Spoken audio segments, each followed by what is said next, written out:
Net work problem کی وجہ سے جو ہے وہ لائیو میرا ڈسکنیکٹ ہو گیا تھا. تو میں بتا رہا تھا کہ اس طرح سے جو ہے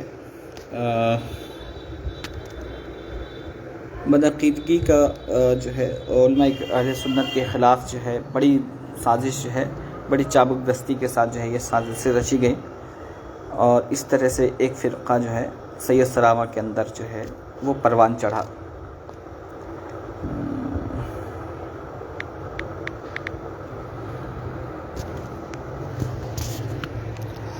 تو ایک فرقہ سید سراواں کے اندر پروان چڑھا. تو یہ پورا کا پورا ایک فرقہ ہے باضابطہ طور پہ جو لوگوں کے اندر جو ہے علماء اہل سنت کو بالخصوص جو ہے آپس میں لڑانے کے لیے بہت مضبوطی کے ساتھ کام کر رہا ہے، اور اس سے بچنے کی ضرورت ہے باضابطہ طور پہ، اس لیے کہ اس کو پہچاننا بہت آسان نہیں ہوتا، جب کہ یہ اتنے بڑے چاپلوس ہیں. اور ان کو آسان اس لیے بھی نہیں ہے کہ یہ میلاد بھی سنتے ہیں، ٹھیک ہے، صلاۃ و سلام بھی پڑھتے کھڑے ہو کر کے، اور جو ہے انگوٹھے بھی چومتے دکھیں گے یہ. ہاں، بس ایک ہی جگہ پہ تھوڑا سا ڈیفرنٹ ہوتا ہے انہیں کہ یہ کھڑے ہو کے تکبیر سنتے ہیں. بہرحال اسی یہاں پہ تھوڑا سا ڈاؤٹ سے ہوگا، لیکن اس کے بعد جو ہے ان کے مراسم جو ہے وہ ایک دن میں یا 2 دن میں سمجھنے والے نہیں. وہاں پہ رہ کر کے باضابطہ طور پہ کیوری نگاہ سے جو ہے، مطلب کوشچن والی نگاہ سے جب آپ دیکھیں گے یا آپ کے اوپر بزرگان دین کا فیض جاری ہوگا، تو آپ کے اوپر ان کے جو مکر و فریب کے جو جال ہے وہ آپ کے اوپر اثر نہیں کریں گے.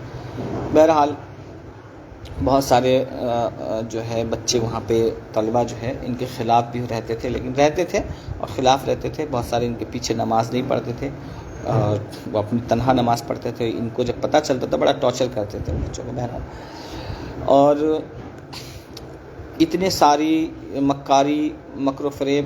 اور اس میں بھی ایک بات اور یہ میں عرض کر دوں، بتاتے چلوں کہ ایک مرتبہ یوم غزالی کے موقع پہ وہاں پر ہمارے جو ہے علاقے کے ہی مولانا عارف اقبال، انہوں نے، ہم بھی بیٹھے تھے کسی میں محفل میں، انہوں نے باضابطہ اپنی عقیدت میں ڈوب کر کے جو ہے وہ کہہ دیا کہ میں تو ان کو اپنا مجدد کہتا ہوں، مجدد مانتا ہوں. اس کے بعد اعتراض ہوا. پھر جو ہے وہ جب ہم نے ان سے رابطہ کیا فیس بک کے ذریعے سے، تو کہہ رہے ہم نے کہا ہی نہیں، آپ کے پاس کیا پروف ہے، ہم نے نہیں کہا ایسا جبکہ انہوں نے وہاں پہ انہیں مجدد. پھر ایک مرتبہ دارالعلوم غریب نواز میں ان کے روم نمبر 14 میں ان کے حواری میں جو ہے مولانا جو وہاں پہ رہتے تھے بڑے اپنے عقیدت میں چور، ایک مرتبہ آئے تھے. میں بھی پڑھ رہا تھا اس ٹائم میں، دارالعلوم غریب نواز آ گیا تھا وہاں سے ہٹ کر کے، میرا من وہاں سے بہت زیادہ متنفر ہو گیا تھا، من بھر گیا، تو ادھر آ گیا تھا. تو پتہ چلا بچوں نے بتایا کہ وہ سید سراواں سے کوئی مولانا 2 لڑکے آئے ہیں، اور 2 مولانا ہیں وہ لیپ ٹاپ لے کر کے آئے ہیں اور سب بحث کر رہے ہیں، اور آپ بتائیے ان کو کیا ہوتا ہے وہاں پہ.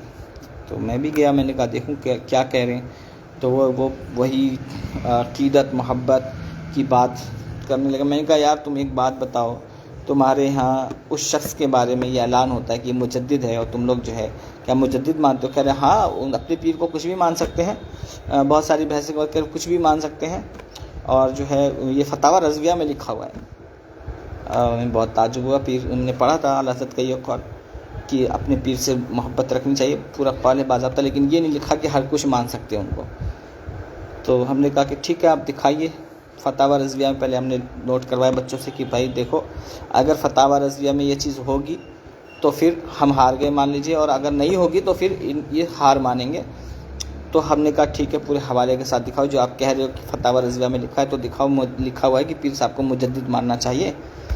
اب وہ فتاوی رضویہ کھولے، فتاوی رضویہ کھلے ہی نہ، کہہ رہے کہ اس میں نہیں آ رہا ہے. پھر اس نے غلام مصطفیٰ اظہری کو فون لگایا، اور بہت سارے جو ہے مولوی لوگوں کو فون لگائے وہاں پہ، ان لوگوں نے اس کو ڈانٹا وہاں سے کہ تم نے یہ سب باتیں کیوں کری، یہ سب بات وہاں پہ کیوں رکھ دی. اب اسے جواب نہیں ملا تو اس نے کیا کرا، پرچے پہ ہم لوگوں نے سائن کروا لیا تھا باضابطہ طور پہ اس کے دعوے کو کہ مجدد کا دعویٰ فتاوی رضویہ میں دکھائیں گے 14 نمبر روم کے اندر.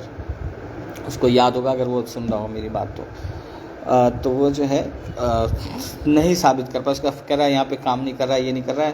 بچوں نے اس کو اٹھ گئے کیونکہ اس کو پٹائے لگا، یہاں پہ جو ہے اعلیٰ حضرت کو بدنام کرنے کے لیے اعلیٰ حضرت کی طرف تہمت لگا رہا ہے کہ جو مرضی اعلیٰ حضرت کی طرف جو ہے منسوب کر رہی ہے، اور ویسے بھی بہت ساری چیزیں اس نے غلط بولی ہے. تو پھر میں نے اسے بچایا، میں نے کہا اس کو جانے دو، ہے نا. میں اس ٹائم میں نیا دارالعلوم غریب نواز میں تھا. میں کہا کہ اگر لڑائی ہو گئی اس کو مار پیٹ دیا تو بچے لوگ اساتذہ کہیں گے کہ یہ لڑائی کرنے کے لیے آیا ہے, تو اس لیے جو ہے میں نے اس کو بچا لیا, اس کو چھوڑ دیا, اس کو جانے دیا.